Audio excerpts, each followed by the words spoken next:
இந்த உலகத்தில் millions of servers இருக்குது.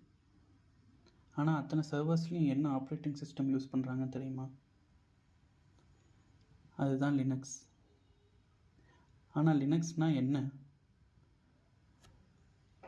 நமக்கு விண்டோஸ் தெரியும், ஆப்பிள் தெரியும்.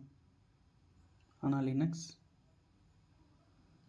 அது ஒரு சாஃப்ட்வேரா, இல்லை அப்ளிகேஷனா, இல்லை அதுவும் ஒரு ஆப்ரேட்டிங் சிஸ்டமா? அதை தான் இன்றைக்கான வீடியோவில் பார்க்க போகிறோம். So hello everyone, welcome to engineers desk. நான் உதய். லினக்ஸ் அப்படின்னா என்னன்றது தான் இன்றைக்கான வீடியோவில் நம்ம பார்க்க போகிறோம்.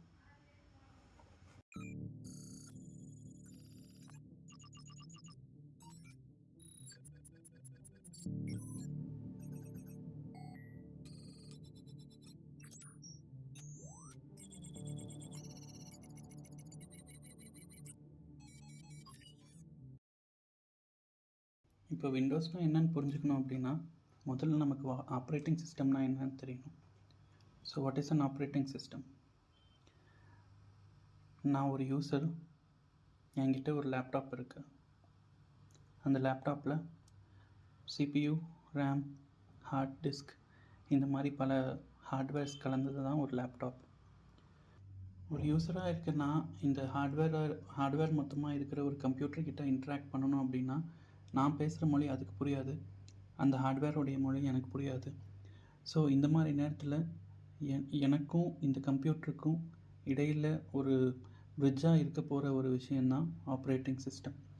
ஸோ ஒரு ஆப்ரேட்டிங் சிஸ்டம் அப்படின்றது it acts as a bridge between user and hardware. So இப்போ இதுக்கு ஒரு சிம்பிளான எக்ஸ்ப்ளனேஷனோடு நம்ம பார்க்கலாம்.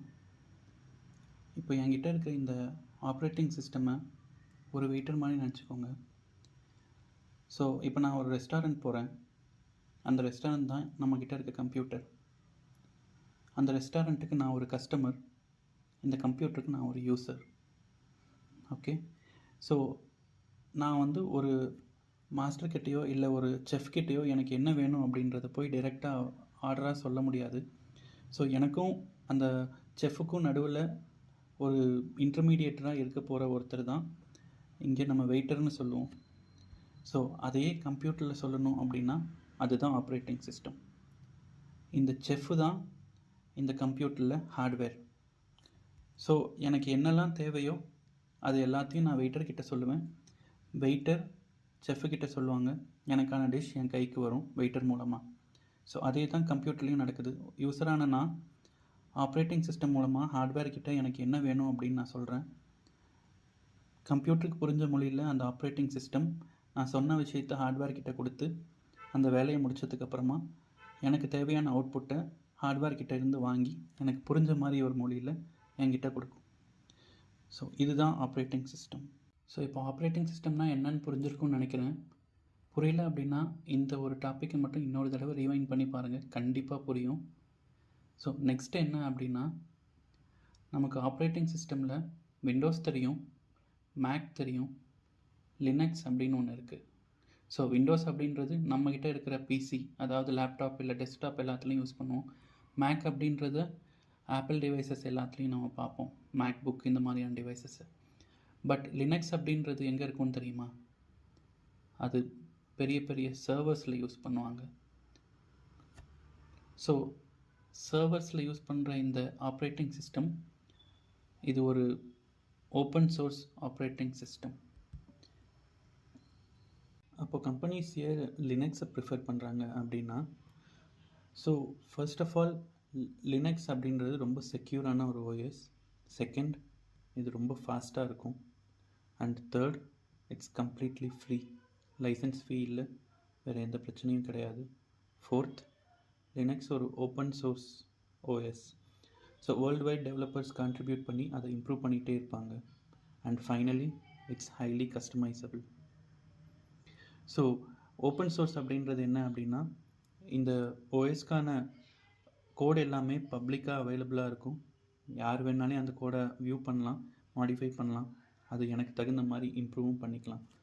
ஸோ இந்த மாதிரி ஒரு சுச்சுவேஷனில் ஐடி கம்பெனிஸ்க்கு அவங்களுக்கு ஓஎஸ் எந்த மாதிரி வேணுமோ அந்த மாதிரி கஸ்டமைஸ் பண்ணி அவங்களுக்கு தேவையான விஷயத்துக்காக யூஸ் பண்ணிக்குவாங்க. இதுதான் லினக்ஸோடைய ரொம்ப இம்பார்ட்டண்ட்டான ஒரு ஃபீச்சர்.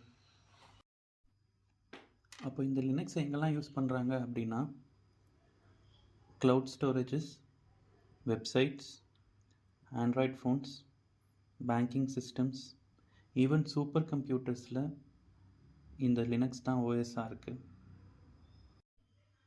அப்போ இந்த வீடியோவில் நம்ம என்னெல்லாம் பார்த்துருக்கோம் அப்படின்னா, மொத்தமாக லினக்ஸ் அப்படின்றது ஒரு ஆப்ரேட்டிங் சிஸ்டம்ன்றது நமக்கு இன்றைக்கி புரிஞ்சிருக்கும். இது நமக்கும் கம்ப்யூட்டருக்கும் இடையில் ஒரு பிரிட்ஜாக ஆக்ட் ஆகுது அப்படின்றத பார்த்துருக்கோம். இது ஒரு open source OS and it powers millions of systems in the world. Okay, இப்போ லினக்ஸ்னால் என்னன்றது கிளியராக புரிஞ்சிருக்கும்னு நினைக்கிறேன். ஸோ நம்ம அடுத்த வீடியோவில் என்ன பார்க்க போகிறோம் அப்படின்னா, லினக்ஸ் டிஸ்ட்ரிபியூஷன்னா என்ன அப்படின்றது பார்க்க போகிறோம்.